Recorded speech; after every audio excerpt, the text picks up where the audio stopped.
Churidar cut nightie തയ്ക്കാനായിട്ടുള്ള തുണി 4ആയിട്ട് മടക്കിയിട്ടിരിക്കുകയാണ്. നമുക്ക് അളവുകളൊക്കെ ഒന്ന് അടയാളപ്പെടുത്താം. ഈ മടക്ക് ഭാഗം നമുക്ക് ജോയിൻ ചെയ്യാതെ സ്ലീവ് കട്ട് ചെയ്യാം. അതിനായിട്ട് ഞാൻ താഴെ നിന്നും മുകളിലേക്കാണ് 46 ഇഞ്ച് അടയാളപ്പെടുത്തിയിരിക്കുന്നത്. താഴെ ഒരു 1/2 ഇഞ്ച് നമുക്ക് മാർജിൻ വേണം താഴ്വശം മടക്കിയടിക്കാനായിട്ട്. അത് താഴെ കൊടുത്തിട്ടുണ്ട്. അപ്പോൾ 46 ഇഞ്ച്. കൂടാതെ ഒരു 1/2 ഇഞ്ച് കൂടി നമ്മൾ മുകളിൽ മാർജിൻ കൊടുത്തിട്ടുണ്ട്. മുകളിലുള്ള ഷോൾഡറിൻ്റെയൊക്കെ മാർജിൻ വരുന്നത് ഈ 1/2 ഇഞ്ചിനുള്ളിലാണ്. കണ്ടോ, 1/2 ഇഞ്ചിൻ്റെ ലൈൻ അവിടെ കൊടുത്തിട്ടുണ്ട്. അപ്പോൾ ടോട്ടൽ 47 ഇഞ്ചാണ് ലെങ്ത് വരുന്നത്. ഷോൾഡർ മാർക്ക് ചെയ്യാം 6.5 ഇഞ്ചിൽ. താഴേക്ക് ആം ഹോളും 6.5 ഇഞ്ചിൽ മാർക്ക് ചെയ്യാം.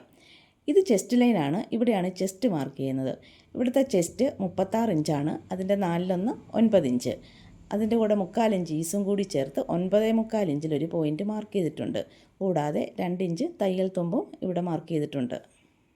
ആം ഹോൾ കർവ് ഷേപ്പ് ചെയ്ത് വരച്ചെടുക്കാം.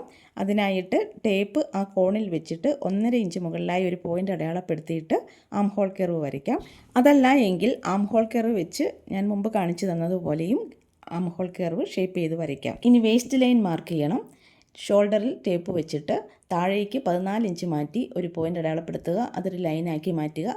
അതിനുശേഷം ആ ലൈനിൽ വേസ്റ്റ് എത്രയാണോ അത് മാർക്ക് ചെയ്യുക. ഇവിടെ 34 ഇഞ്ചാണ്. അതിൻ്റെ 4/1 8.5 ഇഞ്ച്. 3/4 ഇഞ്ച് ഈസും കൂടെ ചേർത്ത് 9.25 ഇഞ്ചിലൊരു പോയിൻ്റ് മാർക്ക് ചെയ്യുന്നു. 2 ഇഞ്ച് തയ്യൽ തുമ്പും മാർക്ക് ചെയ്യുന്നു.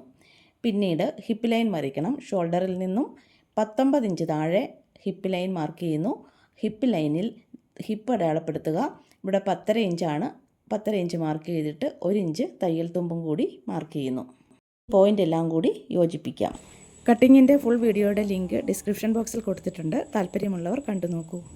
മൗനം സ്വരമായി എൻ പൊൻവീണയിൽ സ്വപ്നം മലരായി ഈ കൈക്കുമ്പിളിൽ ഉണരും.